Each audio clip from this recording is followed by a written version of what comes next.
கேக்குறீங்க பத்திரிகையாளர் அரசு இன்னும் எங்களை மீனவனே சொல்லுகிறாங்க. அத பத்திரிகையாளர் ஏங்க நீங்க மீனவன் ஒரு சமுதாயம் கேக்குறீங்க. நம்மளோட செய்தியை போடுறாங்க.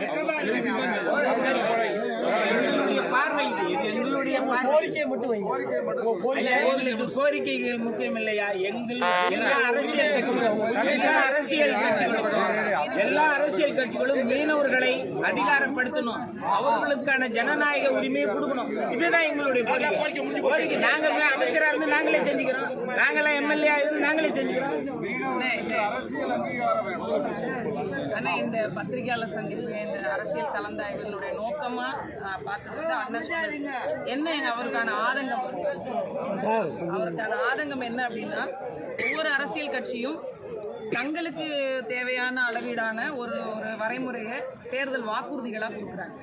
உண்மையிலேயே களத்துக்கு வந்து இங்கே இவ்வளோ தலைவர்கள் இருக்கிறாங்க, ஒவ்வொரு மாவட்டத்துக்கும் தலைவர் இருக்காங்க, ஒருங்கிணைச்சு கொண்டு வரதுக்கு மாநில அளவில் தலைவர்கள் இருக்காங்க. அவங்க கிட்ட உட்காந்து ஒரு கலந்தாய்வு மேற்கொண்டோ ஒரு கருத்து கேட்டோ என்னென்ன பிரச்சனைகள் இருக்குது. ஏன்னா இங்கே ஒவ்வொரு மாவட்டத்துக்கும் தொழில் முறைகள் வேறுபடுங்க. இப்போ வந்து எப்படி விவசாயிகள் வந்து ஒரு இடத்துல நெல் விதைக்கிறாங்க, இன்னொரு இடத்துல கம்பு போடுறாங்க, ஒரு இடத்துல சோளம் போடுறாங்க.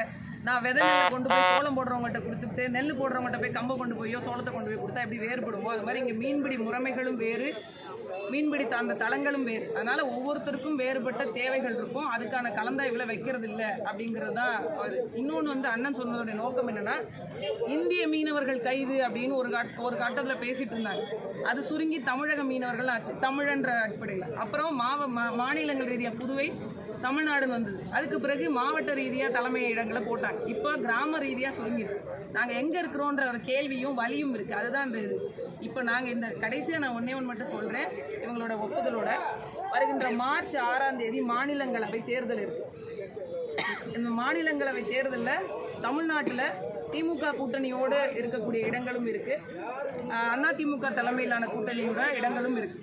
இப்போ ஒட்டுமொத்தமாக ஒரு ராஜ்யசபையில் அல்லது லோக்சபாவில் போட்டு இந்த மக்களுடைய பிரச்சனை, குறிப்பாக இரு நாடுகளுடைய பிரச்சனை அதிகமாக இருக்கிறதுனாலையும் எங்கள் மக்களுடைய சட்டம் சார்ந்த, இப்போ சிஆர்எஸ் சட்டமாக இருக்கட்டும், மற்ற விஷயங்கள் சட்டம் சார்ந்த தகவல்களை சொல்கிறதா இருக்கட்டும், இப்போ தேசிய மீனவர் பேரவைன்னு அமைப்புகள் இருக்காங்க, இது போன்ற அமைப்புகள்லாம் சேர்ந்து ஒரு சில கோரிக்கைகளை முன் வச்சாலும் எங்களுக்கான பிரச்சனைகளை தீர்க்க முடியாத சூழல் இருக்கிறதுனால ஒரு குறிப்பிட்ட இடங்களில் ராஜ்யசபா இடங்களை வந்து கடலோர மக்களுக்கான வாய்ப்பையாவது உறுதி செய்யணும் அப்படின்னு இப்போ எனக்கு அந்த தகவலை சொல்ல சொன்னாங்க.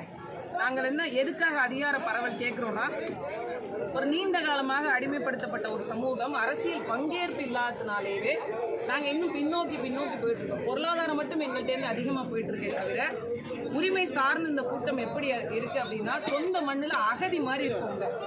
இங்கே நல்ல தண்ணி ஓட குப்பம்னு ஒரு ஊர் இருந்தது, சென்னையில் இருக்கிற எல்லாருக்குமே தெரியும். பேரே நல்ல தண்ணி ஓட குப்பம்.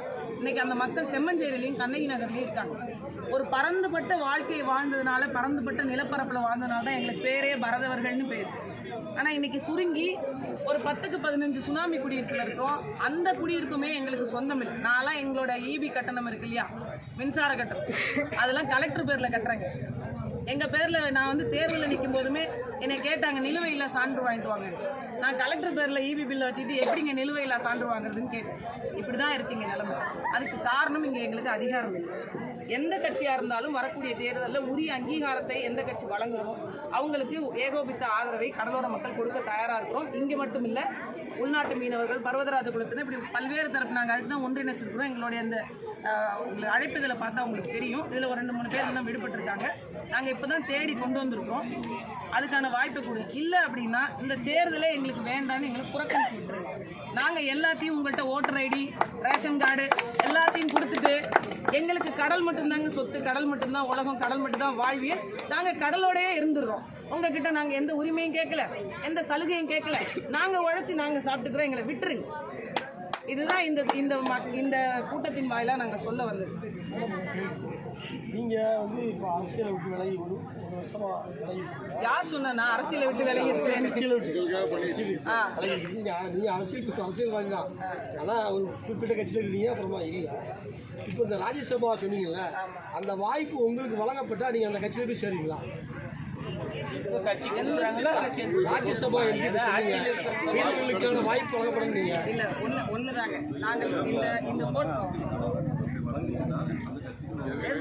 எல்லாரும் சேர்ந்து செய்யறோம். எல்லா மீனவர்களும் ராஜ்யசபாவுக்கு வாய்ப்பு உங்களுக்கு வழங்கப்பட்டா அந்த கட்சியில சேருவீங்களா?